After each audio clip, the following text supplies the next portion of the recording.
labing isa. Ngayon, ang pananampalataya ay siyang kapanatagan sa mga bagay na hinihintay, ang katunayan ng mga bagay na hindi nakikita, sapagkat sa pamamagitan nito ang mga matanda ay sinaksihan. Sa pananampalataya ay natatalastas natin na ang sanglibutan ay natatag sa pamamagitan ng salita ng Diyos. Ano pat ang nakikita ay hindi ginawa sa mga bagay na nakikita. Sa pananampalataya, si Abel ay naghandog sa Diyos na lalong mabuting hain kaysa kay Cain. Sa pamamagitan nito'y sinaksihan sa kanyang siya'y matuwid, na nagpapatotoo ang Diyos tungkol sa kanyang mga kaloob. At sa pamamagitan nito, patay na siya ay nagsasalita pa. Sa pananampalataya, si Enoch ay inilipat upang wag niyang makita ang kamatayan. At hindi siya nasumpungan, sapagkat siya'y inilipat ng Diyos.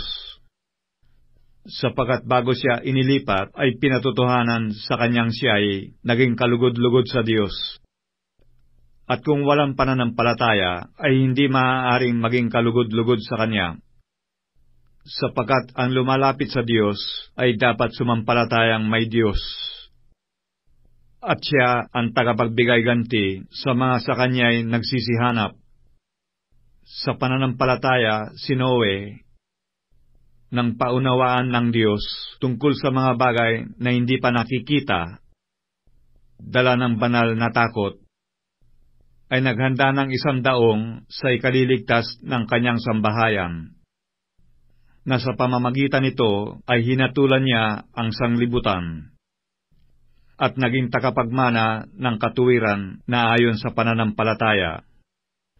Sa pananampalataya, si Abraham, nang tawagin, ay tumalima upang pumaroon sa isang dakong kanyang tatanggaping mana, at siya'y yumaon na di nalalaman kung saan siya paroroon. Sa pananampalataya, siya'y naging manlalakbay sa lupang pangako, nagaya sa hindi niya sariling lupa, at tumahan sa mga tolda na kasama si Isaac at si Jacob, na mga tagapagmana ng isang pangako na kasama niya. Sapagkat inaasahan niya ang bayang may mga kinasasaligan, na ang nagtayo at gumawa ay ang Diyos. Sa pananampalataya, si Sarah rin ay tumanggap ng lakas upang ipaglihi ang binhi nang lipas na ang kanyang gulang. Palibhasa'y inari niyang tapat ang nangako. Kaya naman sumibol sa isa, sa kanya na tila patay na. Ang kasindami ng mga bituin sa langit sa karamihan, at di mabilang na gaya ng mga buhanging nasa tabi ng dagat. Ayon sa pananampalataya ay nangamatay ang lahat ng mga ito, na hindi kinamtan ang mga pangako. Ngunit kanilang nangakita na natanaw mula sa malayo, at kanilang ipinahayag na sila'y pawang taga-ibang bayan at manglalakbay sa ibabaw ng lupa. Sapagkat ang mga nagsisipagsabi ng mga gayong bagay ay nagpapakilalang hinahanap nila ang lupaing kanilang sarili. At katotohanan kung kanilang naaalaala yaong lupaing kanilang pinanggalingan, ay nagkaroon sana sila ng mabuting pagkakataon upang bumalik. Ngunit ngayon ay nagnanasa sila ng lalong magaling na lupain, sa makatuwid bagay ang sa langit. Kaya hindi sila ikinahihiya ng Diyos na tawaging Diyos nila, sapagkat kanyang ipinaghanda sila ng isang bayan. Sa pananampalataya, nang subukin si Abraham, ay inihandog si Isaac. Oo, siyang tumanggap na may galak ng mga pangako ay siyang naghandog sa kanyang bugtong na anak. Sa makatuwid bagay, yaong pinagsabihan, kay Isaac ay tatawagin ang inyong binhi. Naisip na maging sa gitna ng mga patay ay maaaring buhayin siyang maguli ng Diyos. Mula diyan din naman ay muli siyang tinanggap sa isang halimbawa. Sa pananampalataya ay binasbasan ni Isaac si Jacob at si Esau tungkol sa mga bagay na darating. Sa pananampalataya, si Jacob nang mamatay na ay binasbasan niya ang bawat isa sa mga anak ni Jose at sumambang nakatangan sa puno ng kanyang tungkod. Sa pananampalataya, nang malapit nang mamatay si Jose, ay binanggit niya ang pag-alis sa Ehipto ng mga anak ni Israel at nag-utos tungkol sa kanya mga buto. Sa pananampalataya, nang ipanganak si Moises, ay itinagong 3 buwan ng kanyang mga magulang, sapagkat kanilang nakitang maganda ang bata, at hindi sila natakot sa utos ng hari.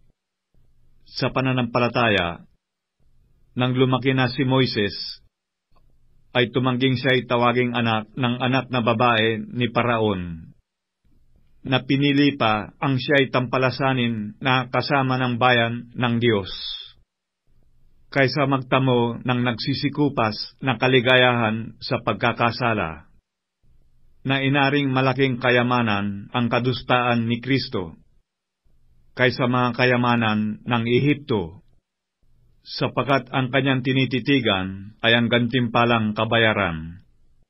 Sa pananampalataya ay iniwan niya ang Ehipto na hindi natakot sa puot ng hari, sapagkat nagtitiyagang tulad sa nakikita niya ang di nakikita. Sa pananampalataya ay itinawag niya ang Paskwa at ang pagwiwisik ng dugo, upang ang manglilipol sa mga panganay ay huwag silang lipulin.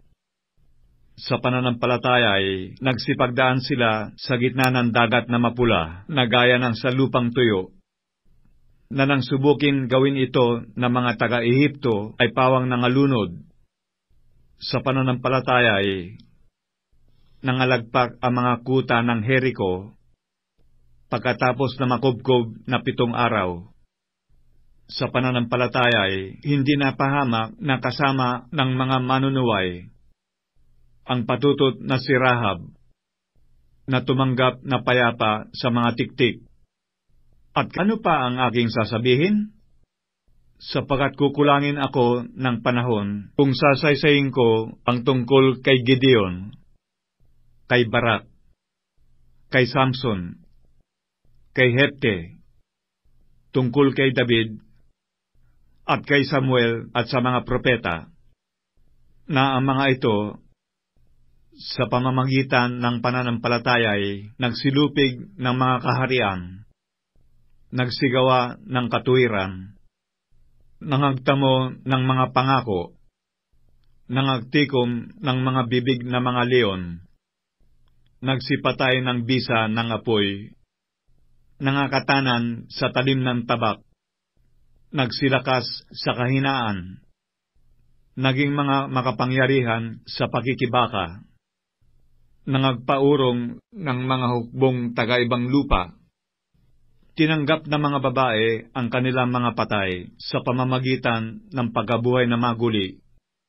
at ang mga iba'y nangamatay sa hampas, na hindi tinanggap ang kanilang katubusan, upang kamtin nila ang lalong mabuting pagkabuhay na maguli, at ang iba'y nangagkaroon ng pagsubok sa pagkalibak at pagkahampas. Oo, bukod dito'y sa mga tanikala at bilangguan naman, sila'y pinagbabato, pinaglagari, pinagtutukso, pinagpapatay sa tabak. Sila'y nagsilakad na parot parito na may balat na mga tupat kambing, ng mga salat, nangagpipighati, tinatampalasan, na sa mga yaon ay hindi karapat-dapat ang sanglibutan, nangaliligaw sa mga ilang at sa mga kabundukan at sa mga yunggib, at sa mga lunga ng lupa, at ang lahat ng mga ito, nang sila'y mapatotohanan na dahil sa kanilang pananampalataya, ay hindi kinamtan ang pangako na ipinaghanda ng Diyos ng lalong mabuting bagay tungkol sa atin, upang sila'y huwag maging sakdal ng bukod sa atin.